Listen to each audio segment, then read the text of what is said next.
Korang baru-baru ni kan viral satu K-drama. Taklah baru, lately ni lah kan. Tajuk drama tu adalah Can This Love Be Translated. Ada banyak baca komen dekat TikTok, antaranya di avoidant attachment issue lah ni. Tapi bila cakap pasal avoidant attachment issue ni, apa sebenarnya maksud dia? Avoidant attachment issue ni adalah salah satu corak hubungan emosi tau. Biasanya dia terbentuk daripada zaman kanak-kanak atau pengalaman yang lepas, yang buat seseorang tu rasa tak selesa bila terlalu rapat secara emosi dengan orang lain. Kadang-kadang dia fikir macam kalau aku buka diri aku dekat orang lain, mungkin aku boleh terluka. So, jom hari ni kita study antara tanda avoidant attachment issue. Lepas tu korang nilai lah sendiri. Mungkin ada dekat diri sendiri ataupun dekat kawan sekeliling.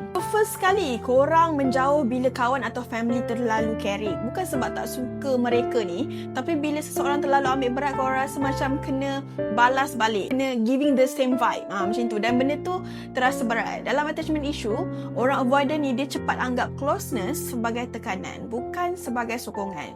Rapat bermaksud orang tersebut demand emosi. Basically, orang avoidant ni dia rasa lebih selesa bila ada space sikit. Bukan sebab tak suka, tapi diorang rasa macam hilang ruang. Yang kedua, senyap bila gaduh atau mengelak bila ada konflik. Bila korang tak puas hati kan, korang tak ada rasa marah ataupun nak tengking balik ke tak. Korang terus korang shut down, korang senyap, korang diam. Bukan sebab korang tak peduli ataupun korang tak ada perasaan, tapi sebab sistem emosi korang rasa overwhelmed. Benda ni betul tau sebenarnya. Menurut satu kajian pada 2007, avoidant ni dia guna deactivating strategies untuk elak emosi dengan withdraw, senyap ataupun buat-buat cool. Yang ketiga yang paling obvious adalah susah luah perasaan dan memilih untuk pendam.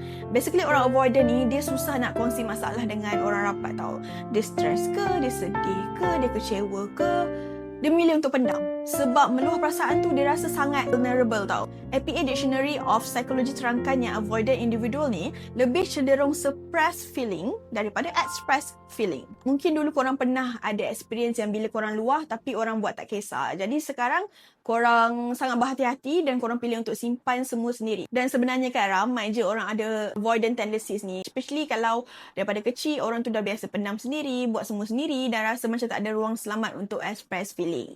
Tapi berita baiknya, attachment style ni dia boleh berubah. Orang boleh perlahan-lahan belajar tolerate closeness dan trust yang tak semua hubungan akan menyakitkan. Korang, perasaan memang complicated tau. At the end of the day, korang cuma manusia biasa yang tengah belajar faham diri sendiri. And the fact that semua yang ada kat sini ni trying to understand all of this, maksudnya you guys are doing better than you think. You got this.